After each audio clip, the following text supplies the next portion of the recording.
ya Bu. Ya.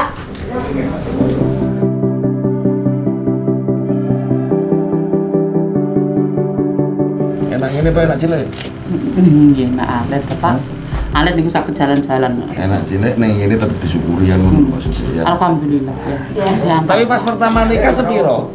Sampai kelingan ora? Nggih alet to. Hah? Ning karene kula niku. Mosok. Oh. Oh, ini semua ini.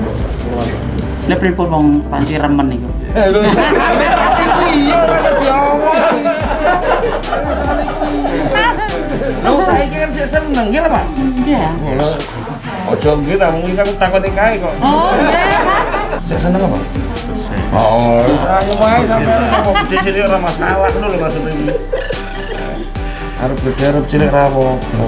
Musim penting sik sayang keluargane sik kumpul ya.